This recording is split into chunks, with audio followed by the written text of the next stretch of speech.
noticed what I wanted to talk about, and so this title, I guess I'd just been back and bought the expedition or something, so a field guide jumped in my mind, and before you know it, I had this title, and I wasn't sure what I was going to say yet.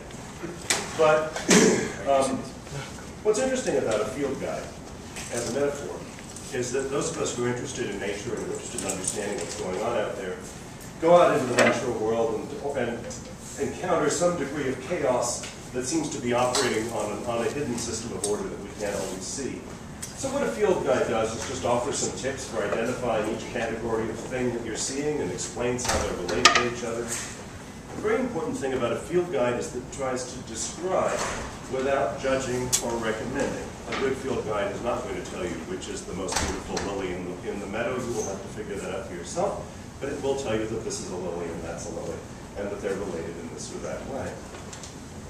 I thought of that metaphor because when I talk to people who have tried to get interested in transit as citizens, as activists, many of them have been overwhelmed and ultimately driven away by the problem of the chaos of transit claims. So much different stuff gets said about transit. So much stuff gets said with several exclamation points, with extreme fervor and attachment. And it's very hard for the average citizen, I think, to figure out which of these things to believe, or even what system of order would help you to put them in any kind of context and help you decide what's important, how do you tell that one thing is more important than another, when all these things are being said, and many other things like it are being said with such passionate intensity. So the idea that I want to suggest tonight, it's not a new idea, lots of people have written about it, but I'm beginning to think it's the best way to sort of do an initial sort of the kinds of things that people say, and to help understand what the likely sort of real-world factual relationships among them are. Let's recognize that when we are convinced that a particular statement is true, it's because it lands somewhere on this hierarchy. From, at the one end, statements of geometry and math, which are pretty unarguable, but also maybe not very interesting. Statements about physics, statements about biology. And notice as you go up this sequence that what's happening is that the sphere of significance, the territory in which this statement is true, is shrinking. Geometry and math, valid pretty much anywhere in the universe. Physics, as far as we know, also pretty much anywhere in the universe. Biology, we're down to this planet, right? And then the sphere keeps shrinking. So that then when we talk about psychology, we're talking about statements that are specifically about one species on this planet. And then when we talk about culture, we're starting to talk about subsets of the human species and the categories that we use to organize our impressions of each other. And culture is, of course, almost always when one talks about cultures, you're talking about someone else's culture rather than your own. And finally, as the sphere shrinks to smaller and smaller groups, we get more and more passionate. And finally, there's the group of our feelings, which is like me and my family, or the 7 people that I talk to about this, that I've chosen to talk to because they echo my feelings back to me, right? The echo chamber. And then finally, the ultimate authority is our own sovereign emotions, which, let's face it, are the most real sensations we will ever have. The most vivid sensations we will ever have are our own personal feelings. And, unfortunately, those feelings are valid precisely out to the edge of our bodies and beyond that. In the rest of the universe, even in the culture, they may lead us astray. But it's obviously a cold to hot temperatures kind of spectrum, right? Where the things that we're likely to be most passionate about are, in fact, the things that are hardest to build any sort of theory on, or most dangerous to build any sort of theory on. So, the first thing you have to recognize about this spectrum, when you think about it this way, is that although you're likely to feel more strongly about the subjective statements that are higher on this list, the factual statements that come from lower on this list are going to ultimately prevail, as a matter of fact. So here's a great example. This is what's called the fundamental attribution error, if you're a psychologist. I've talked about this on the blog, had quite a good conversation about it. Take a statement like Los Angeles is a car culture, which is something you may hear, especially in this part of the country, a great deal. Los Angeles is a car culture. The implication there is people are acting as they do because of their culture. People in Los Angeles drive because they love their cars. And psychology makes the point, oh, just FYI, just might be interesting to notice that a lot of psychological studies have found that on balance and in general, human beings will tend to underestimate the rationality of other people's behavior, and will tend to overestimate the rationality of their own behavior.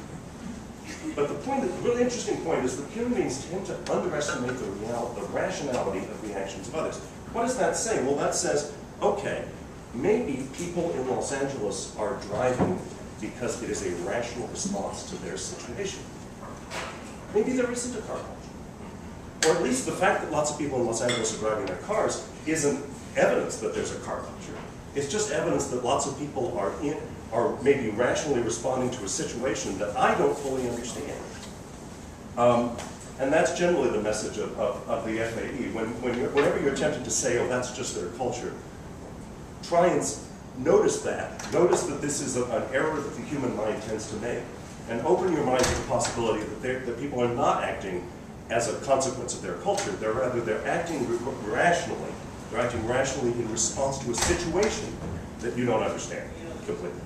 And that may be why people's behavior is not what you think you would do in their situation. Now, here's probably a more sensitive example, maybe for some people in the room.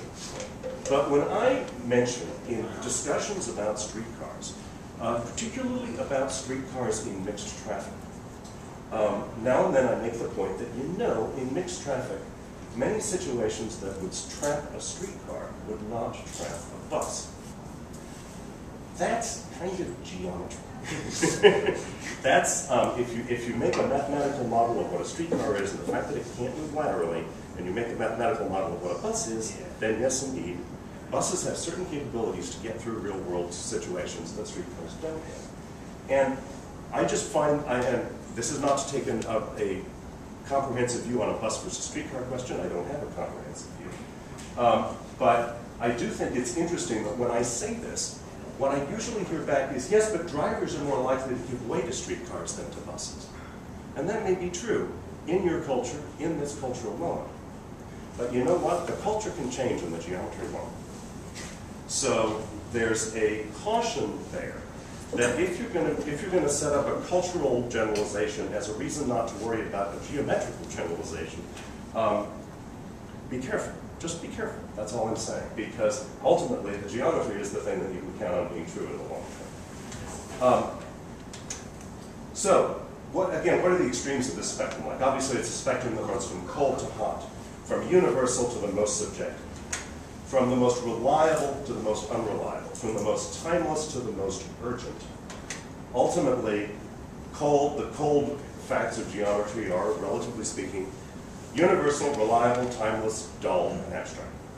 And the most intense feelings that we have, which are our own personal feelings, are the most subjective, unreliable, urgent, intense, and real.